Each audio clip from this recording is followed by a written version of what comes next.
नमस्कार, स्वागत है आप सभी का डीडी न्यूज के इस विशेष सांकेतिक भाषा के बुलेटिन में।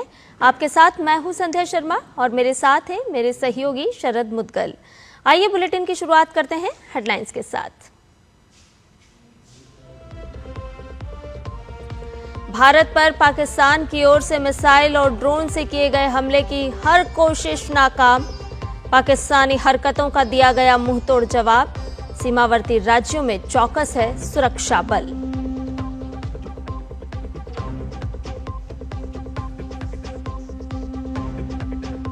सुरक्षा के लिहाज से जम्मू, श्रीनगर, चंडीगढ़, अमृतसर, जैसलमेर समेत कुल 24 एयरपोर्ट बंद। पंजाब, चंडीगढ़ और जम्मू कश्मीर में स्कूल भी बंद।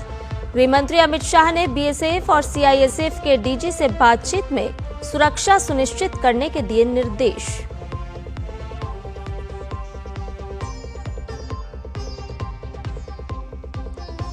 अमेरिका, यूरोपीय यूनियन और इटली समेत तमाम देशों के संपर्क में विदेश मंत्री। कहा, पाकिस्तान की ओर से संघर्ष बढ़ाने की किसी भी हरकत का दिया जाएगा करारा जवाब।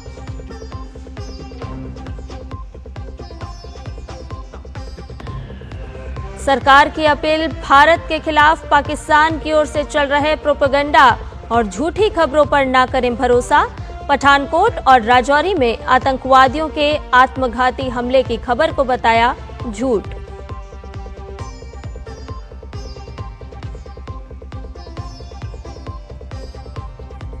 और रॉबर्ट प्रीवोस्ट कैथोलिक चर्च के इतिहास में पोप बनने वाले पहले अमेरिकी। पोप लियो 14वें के नाम से जाने जाएंगे प्रीवोस्ट।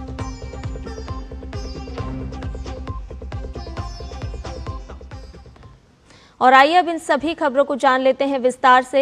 भारतीय सशस्त्र बलों ने देश के उत्तरी और पश्चिमी हिस्सों में कई सैन्य ठिकानों पर पाकिस्तान के हमले के प्रयास को नाकाम कर दिया है। पाकिस्तान ने जम्मू पर मिसाइल और ड्रोन से हमले की नापाक कोशिश की थी। पाकिस्तान की तरफ से 8 मिसाइलें दागी गईं। सतवारी, सांबा, आरेसपुरा और अरनिया पर हमला किया गया। पाकिस्तानी मिसाइलों और ड्रोन को भारतीय सेना के एयर डिफेंस सिस्टम ने नाकाम कर दिया। रक्षा सूत्रों का कहना है कि जम्मू के ऊपर के दृश्य इजराइल पर हमास के हमले की याद दिलाते हैं। पाकिस्तानी सेना आतंकी गुट हमास की तरह काम और व्यवहार कर रही है। कहा जा रहा है कि पाकिस्तानी खुफिया एजेंसी आईएसआई और हमास की पिछले महीने पाकिस्तानी कब्जे वाले कश्मीर में मुलाकात हुई थी। अंतर्राष्ट्रीय सीमा के पास स्थित जम्मू, पठानकोट और उधमपुर के सैन्य ठिकानों को पाकिस्तान ने मिसाइलों और ड्रोन से निशाना बनाया, लेकिन कोई नुकसान नहीं हुआ। भारतीय सशस्त्र बलों ने पाकिस्तान की हर हरकत को नाकाम कर दिया। रक्षा सूत्रों ने कहा कि पश्चिमी सीमा पर कई स्थानों पर दुश्मन के हमलावर ड्रोन देखे गए। इन्हें प्रभावी ढंग से नष्ट कर दिया गया। इस बीच जम्मू कश्मीर के सांबा जिले में अंतर्राष्ट्रीय सीमा पर घुसपैठ की बड़ी साजिश नाकाम कर दी गई। बीएसएफ जम्मू के अनुसार कल रात करीब 11 बजे बीएसएफ ने जम्मू कश्मीर के सांबा जिले में अंतर्राष्ट्रीय सीमा पर एक बड़ी घुसपैठ की कोशिश को नाकाम कर दिया।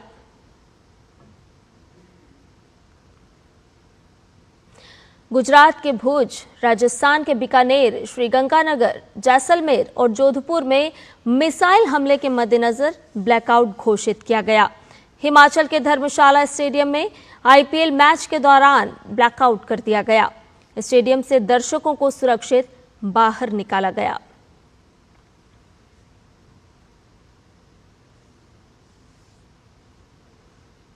और वहीं पाकिस्तान की तरफ से हमले की नाकाम कोशिशों के बीच भारत में 24 एयरपोर्ट अस्थायी रूप से बंद कर दिए गए हैं। साथ ही एयरपोर्ट पर सुरक्षा उपाय भी बढ़ाने के आदेश जारी किए गए हैं। एयर इंडिया ने यात्रियों के लिए एडवाइजरी भी जारी की है। भारतीय विमानपत्तन प्राधिकरण ने नोटिस जारी किया है, जिससे संवेदनशील क्षेत्रों में नागरिक हवाई संचालन पर प्रभावी रूप से रोक लगाई गई है। प्रभावित एयरपोर्ट में श्रीनगर, जम्मू, लेह, चंडीगढ़, अमृतसर, लुधियाना, पटियाला, बठिंडा, हलवारा, पठानकोट, भुंतर, शिमला, गग्गल, धर्मशाला, किशनगढ़, जैसलमेर, जोधपुर, बीकानेर, मुंद्रा, जामनगर, राजकोट, पोरबंदर, कांडला, केशोद, भुज, ग्वालियर और हिंडन शामिल हैं। हाल के वर्षों में हवाई क्षेत्र में ये सबसे बड़े प्रतिबंधों में से एक है। केंद्रीय गृह मंत्री अमित शाह ने बीएसएफ महानिदेशक से बातचीत की और सीमा की स्थिति का जायजा लिया। उन्होंने एयरपोर्ट सुरक्षा के संबंध में सीआईएसएफ डीजी से भी बात की। केंद्रीय गृह मंत्री अमित शाह ने सीमा सुरक्षा बलों के महानिदेशक से सीमा की स्थिति का जायजा लिया। उन्होंने एयरपोर्ट सुरक्षा के संबंध में सीआईएसएफ डीजी से भी बात की। वहीं विदेश मंत्री डॉक्टर एस जयशंकर ने अमेरिकी विदेश मंत्री मार्को रूबियो से बात की है। डॉक्टर एस जयशंकर ने आतंकवाद के प्रति भारत की लक्षित और संतुलित प्रतिक्रिया को रेखांकित किया। उन्होंने कहा कि आतंकवाद को बढ़ाने के किसी भी प्रयास का मुंहतोड़ जवाब दिया जाएगा। विदेश मंत्री ने यूरोपीय आयोग के उपाध्यक्ष और इटली के उप प्रधानमंत्री एवं विदेश मंत्री एंटोनियो ताजानी से भी बात की। उन्होंने बताया कि भारत ने अपने कार्यों में संयम बरता है। उन्होंने कहा कि संघर्ष बढ़ाने की किसी भी हरकत का कड़ा जवाब दिया जाएगा। इधर सरकार ने देशवासियों से भारत के खिलाफ पाकिस्तान की ओर से चल रहे प्रोपेगेंडा और झूठी खबरों पर भरोसा नहीं करने को कहा है। सरकार ने पाकिस्तान की ओर से पठानकोट और राजौरी में आतंकवादियों के आत्मघाती हमले के दावे की खबर को झूठ बताया है, जबकि पाकिस्तान दावा कर रहा था कि उसने पठानकोट या राजौरी में आत्मघाती हमले किए हैं, जिसमें कई लोगों के हताहत होने की खबर है। लेकिन भारतीय सेना ने उसकी पोल खोल कर रख दी है। सेना ने बताया कि पठानकोट या राजौरी में आतंकवादियों की तरफ से आत्मघाती हमलों की खबरें पूरी तरह से झूठी है। जालंधर से ड्रोन हमले का एक वीडियो सोशल मीडिया पर वायरल हो रहा है। हालांकि ये वीडियो एक खेत में लगी आग का है। वीडियो में समय शाम 7:39 का है, जबकि पहला ड्रोन हमला रात 9 बजे के करीब देखा गया था। जालंधर के जिलाधिकारी ने इस वीडियो को साझा न करने की लोगों से अपील की है।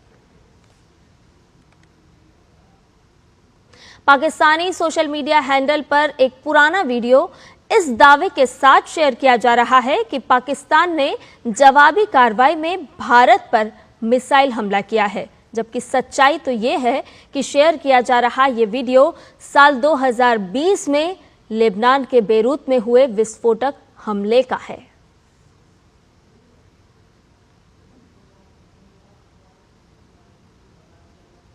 रुक करते हैं अन्य खबरों का। ईसाइयों के सबसे बड़े धर्मगुरु का चुनाव हो गया है। रॉबर्ट प्रिवोस्ट रोमन कैथोलिक के नए पोप चुने गए हैं। रोमन कैथोलिक के इतिहास में पहली बार कोई अमेरिकी कार्डिनल पोप बना है। रॉबर्ट प्रिवोस्ट को अब पोप लियो 14वें के नाम से जाना जाएगा। पोप चुने जाने के बाद पोप उन्हें पहली प्रतिक्रिया देते हुए वेटिकन की बालकनी से शांति की अपील की है। शिकागो में जन्मे 69 वर्षीय प्रिवोस्ट ऑगस्टियन ऑर्डर के सदस्य हैं और पेरू में सेवा दे चुके हैं। उन्हें 2023 में पोप फ्रांसिस ने बिशपों के डिकास्ट्री का प्रीफेक्ट और लैटिन अमेरिका के लिए पॉन्टिफिकल कमीशन का अध्यक्ष नियुक्त किया था।